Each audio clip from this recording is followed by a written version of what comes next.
जय हिंद। इस वीडियो में हम भारतीय संविधान की प्रस्तावना के बारे में समझेंगे और उससे जुड़े हुए कुछ महत्वपूर्ण प्रश्न भी देखेंगे जो परीक्षा की दृष्टि से बेहद महत्वपूर्ण है। किसी भी संविधान की जो प्रस्तावना होती है वह उस संविधान के मूल ढांचे को दर्शाती है, यानी उस पूरे संविधान में छुपी हुई जो भावना होती है वह संक्षिप्त रूप से प्रस्तावना में प्रकट होती है। जैसे हमारी जो प्रस्तावना है या जो प्रियम्बल है उसकी पहली लाइन की जो पंक्ति है वो है we the people of India, यानी हम भारत के लोग। यह लाइन हमने यूएस यानी संयुक्त राज्य अमेरिका के संविधान से ली है। भारत को एक संपूर्ण प्रभुत्व संपन्न समाजवादी पंथ निरपेक्ष लोकतंत्रात्मक गणराज्य बनाने के लिए, ये जो लोकतंत्रात्मक गणराज्य है यही हमारा भारत है। लोकतंत्रात्मक यानी लोकतंत्र का जो प्रमुख होता है वो है प्रधानमंत्री जो कि जनता द्वारा चुना हुआ है, और गणराज्य गणराज्य का जो प्रमुख है वो है राष्ट्रपति। सामाजिक, आर्थिक और राजनीतिक न्याय, यहाँ पर हम 3 प्रकार के न्यायों की चर्चा की गई है। और अगर पूछा जाए कि डीपीएसपी में कितने प्रकार के न्यायों की चर्चा की गई है तो वहाँ पर भी 3 ही है। और स्वतंत्रता 5 प्रकार की है: विचारों की स्वतंत्रता, अभिव्यक्ति की स्वतंत्रता, विश्वास, धर्म और उपासना की स्वतंत्रता, प्रतिष्ठा और अवसर की समता। और ये जो संविधान बनकर तैयार हुआ आप सब जानते हैं 26 नवंबर 1949 को बना। लेकिन यहाँ पर जो याद रखने योग्य है वो है मार्गशीर्ष शुक्ल सप्तमी तिथि और विक्रम संवत 2006। ये आप लोग याद रखिए। इसी दिन हमारा संविधान अंगीकृत किया गया। ये बहुत महत्वपूर्ण है। भारतीय संविधान की जो प्रस्तावना है उसको उद्देशिका भी कहा जाता है। क्यों कहा जाता है? उसके पीछे रीजन जो है वो है जवाहरलाल नेहरू द्वारा 13 दिसंबर 1946 को उद्देश्य प्रस्ताव संविधान सभा के समक्ष प्रस्तुत किया गया, और इस उद्देश्य प्रस्ताव को 22 जनवरी 1947 को संविधान सभा में सर्वसम्मति से पास कर लिया गया। और जो उद्देश्य प्रस्ताव के बिंदु थे उन्हीं के माध्यम से ये हमारा प्रियम्बल तैयार किया गया, इसीलिए हम इसको उद्देशिका भी कहते हैं। भारतीय संविधान की जो प्रस्तावना है या जो प्रियम्बल है उसको पंडित जवाहरलाल नेहरू जी ने भारतीय संविधान की आत्मा कहा है। क्या कहा है? भारतीय संविधान की आत्मा कहा है। और सबके अपने अलग अलग मत रहे हैं, जैसे कि बी.आर. अम्बेडकर साहब ने आर्टिकल 32 को संविधान की आत्मा कहा है। ग्रेनविले ऑस्टिन ने नीति निर्देशक तत्वों और फंडामेंटल राइट्स को संविधान की मूल आत्मा कहा है। तो सबके अपने अपने अलग अलग मत रहे हैं। अगर हम बात करें कि सबसे पहले किस देश ने यह सुझाव दिया कि संविधान में प्रस्तावना भी होनी चाहिए, तो ऐसा प्रस्ताव देने वाला जो पहला देश है वो फ्रांस है। फ्रांस ने सर्वप्रथम ऐसा सुझाव दिया कि प्रस्तावना भी होनी चाहिए, और इसका अनुसरण करने वाला या सबसे पहले प्रस्तावना अपने संविधान में जोड़ने वाला जो देश है वो है संयुक्त राज्य अमेरिका या यूएसए। संयुक्त राज्य अमेरिका ने सबसे पहले अपने संविधान में प्रियम्बल को जोड़ा। और यहाँ पर सबसे अच्छी चीज़ जो याद रखने योग्य है वो ये है कि जो 1919 का मॉन्टेग्यू चेम्सफोर्ड सुधार अधिनियम भारत में आया था उसमें सबसे पहले प्रियम्बल को पेश किया गया था, और उसका जो प्रियम्बल था यानी उसकी जो प्रस्तावना थी वो थी progressive and responsible government. Progressive and responsible government उसका उद्देश्य था या प्रस्तावना थी।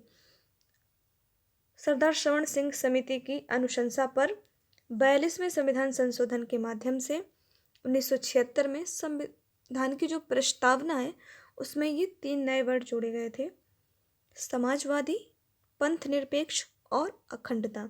इसको याद रखने की ट्रिक है सपा। सा से समाजवादी, पा से पंथ निरपेक्ष और जो आ है उससे अखंडता। अगर आपको इंग्लिश में याद रखना है तो उसके लिए ट्रिक है SSI, secular, socialist and integrity, अखंडता। ये याद रखिए, महत्वपूर्ण है और पूछा जाता है एग्जाम में कई बार।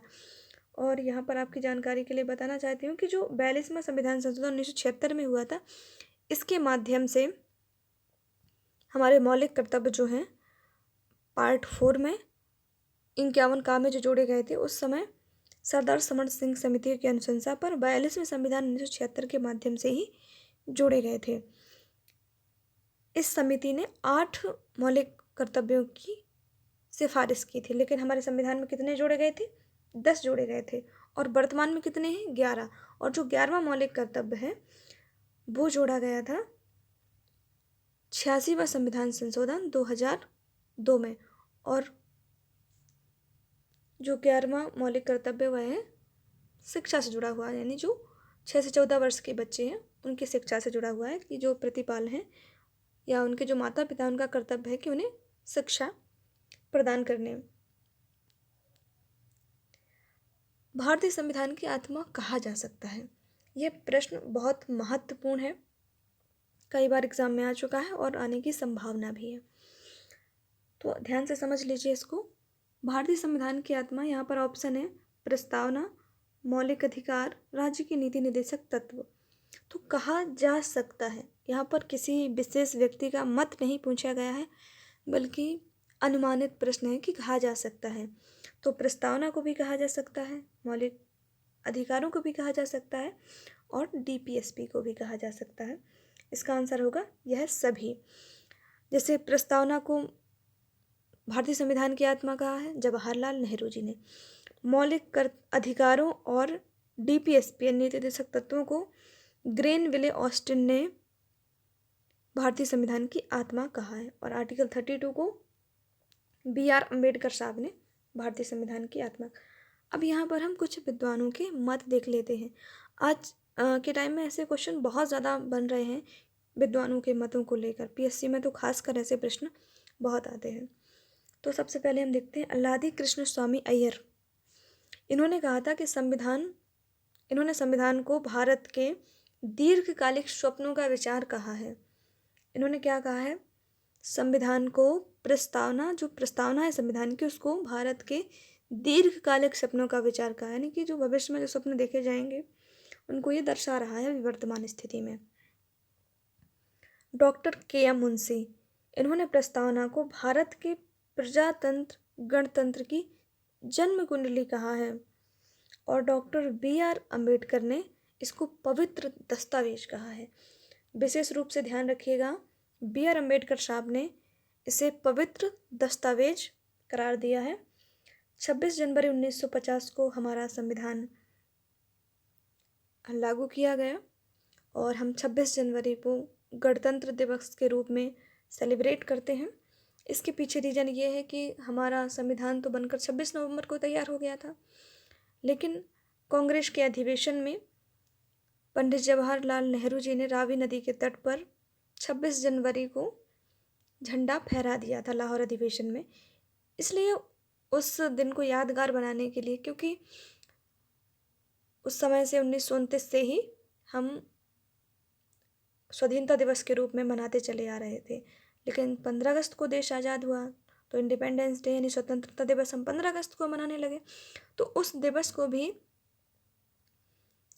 यादगार बनाने के लिए हमने 26 जनवरी को अपना संविधान लागू किया, चूँकि बनकर तैयार हो गया था 26 नवंबर को।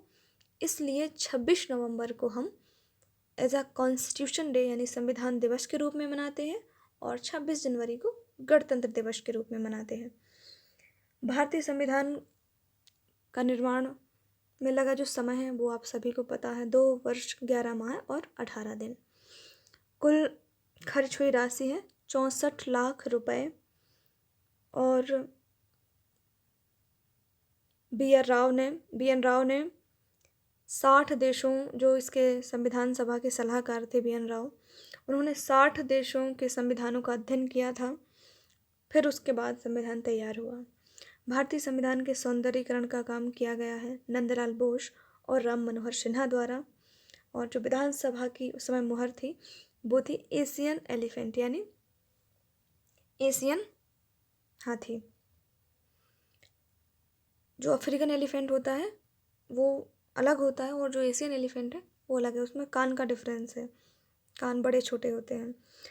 संविधान का जो लेखन कार्य है वो प्रेम बिहारी नारायण ने किया था।